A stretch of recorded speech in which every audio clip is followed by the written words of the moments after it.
नेपाल में भीषण बाढ़ से जबरदस्त तबाही। नेपाल के रसुआ इलाके में सैलाब का दिखा तांडव।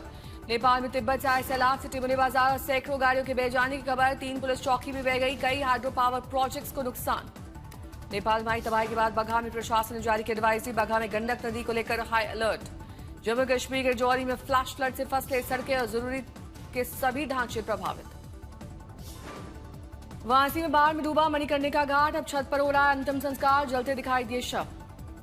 बिहार के नवगछिया में गंगा उफान पर खेत खलिहान से लेकर मवेशियों के चारे तक गहरा संकट।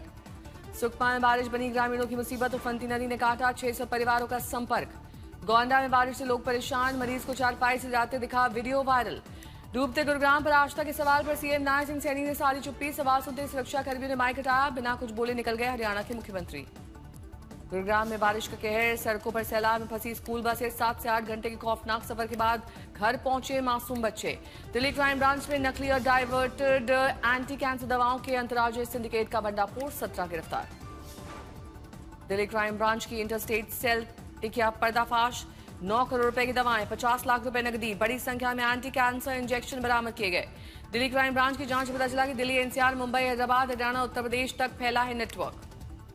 उड़ीसा की नदी में करोड़ों की एक्सपायर्ड दवाएं की गई डंप। मेडिकल कचरे को लेकर उठ रहे हैं सवाल। आरोपी डॉक्टर ने रूस से किया एमबीबीएस। मेडिकल परीक्षा में नाकाम होने के बाद नकली कैंसर दवाओं के कारोबार में उतरा आरोपी। सीएम योगी अहिल्याबाई मातृशक्ति यात्रा योजना का आज कर चुके हैं शुभारंभ। यूपी में 60 साल से अधिक उम्र की महिलाओं को रोडवेज बसों में मुफ्त सफर का तोहफा।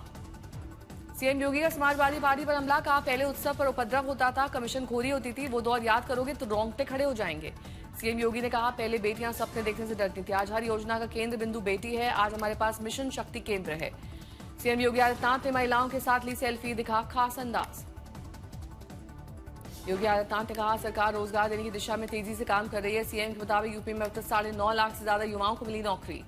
लखनऊ में 60 साल से अधिक उम्र की महिलाओं को मुफ्त बस यात्रा पर सुरेंद्र राजपूत ने कहा ये कांग्रेस के जमाने से मुफ्त है, बीजेपी ने कोई नया काम नहीं किया है।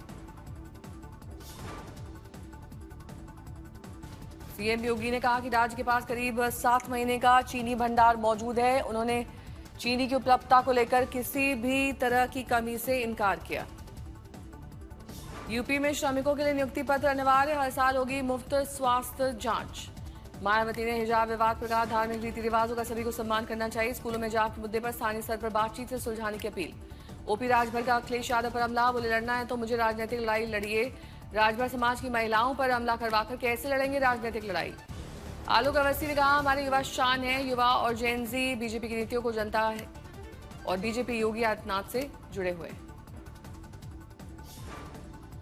रक्षाबंधन से पहले लखनऊ में मिलावटखोरों पर बड़ा एक्शन। एफएसडीए ताबड़तोड़ छापेमारी कर चुकी है। संदिग्ध खाद्य पदार्थों से लदी 3 गाड़ियां पकड़ी गई। बरेली में मिलावटखोरों पर शिकंजा। 490 किलो मिठाई मौके पर नष्ट की गई। जांच के दौरान खाद्य पदार्थों के सैंपल्स लिए गए।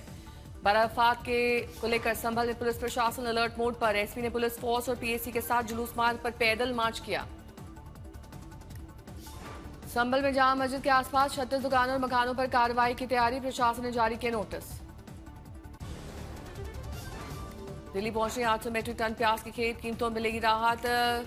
कांदा एक्सप्रेस से प्याज दिल्ली लाया जाएगा। पहली खेप चेन्नई, मदुरई और गुवाहाटी भेजी जाएगी। सरकारी बिक्री के जरिए लोगों को सस्ता प्याज उपलब्ध कराने की तैयारी। सरकार ने जयप्रकाश नारायण इंटरनेशनल सेंटर को निजी कंपनियों को लीज पर देने की मंजूरी दी। फैसले को लेकर अखिलेश यादव ने सरकार पर साधा निशाना। जेपीएनआईसी लीज विवाद पर अखिलेश का सरकार पर तंज। अखिलेश यादव बोले अब बस सरकार को ठेके पर देना बचा है। जेपीएनआईसी लीज विवाद पर कांग्रेस ने कहा बीजेपी की पुरानी आदत है सरकार के पैसों से बनी इमारतों को अदानी अंबानी को बेच दो, ये देश बेच देंगे। प्रधानमंत्री मोदी ने बैठक में 6 अहम इंफ्रास्ट्रक्चर प्रोजेक्ट्स की समीक्षा की।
प्रधानमंत्री मोदी ने बैठक में 6 अहम इंफ्रास्ट्रक्चर प्रोजेक्ट्स की समीक्षा की। 9 राज्य से जुड़ी परियोजनाओं की प्रगति और अड़चनों पर चर्चा। पीएम मोदी ने देशवासियों को ईद मिलाद और नबी की शुभकामनाएं दी। प्रधानमंत्री मोदी ने कहा कि यह अवसर समाज में एकजुटता और खुशियां बढ़ाने का है। डोभाल वांगी की 25वीं वार्ता में सीमा मुद्दे पर चर्चा। भारत चीन ने सीमा विवाद के समाधान और एलएसी पर शांति बनाए रखने पर जोर दिया। 70वीं बीपीएससी परीक्षा रद्द करने की मांग को लेकर छात्रों का प्रदर्शन तेज। पंजाब के कर्मचारी और पेंशन भोगियों ने अपनी मांग को लेकर बंद का आह्वान किया। बांग्लादेश के रंगपुर में हिंदू परिवार की हत्या से बवाल। स्कूल शिक्षक गणपति चक्रवर्ती, उनकी पत्नी और 2 बच्चों के शव घर से बरामद हुए। स्थानीय हिंदू समुदाय में आक्रोश। मामले की जांच में विरोध के बाद इसे पुलिस से हटाकर डिटेक्टिव ब्रांच को सौंप दिया गया है। गैंगरेप के आरोपों ने मामले को और गंभीर बनाया। फोरेंसिक रिपोर्ट में महिलाओं के साथ दुष्कर्म की बात कही गई। 2 आरोपी गिरफ्तार। जांच का दायरा बढ़ाने की मांग। लोगों का दावा है कि हत्याकांड में 2 से ज्यादा लोग शामिल थे।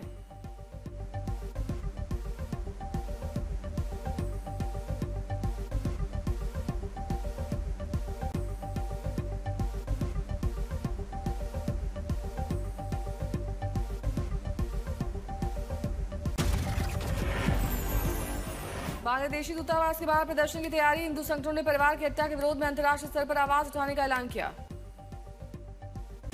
केंद्रीय गृह मंत्री अमित शाह ने राष्ट्रीय सुरक्षा रणनीति सम्मेलन में बड़ा संदेश दिया कि अगले 15 से 20 वर्षों में खतरों की पहचान अभी से कर उन्हें बड़ा संकट बनने से पहले रोकना होगा।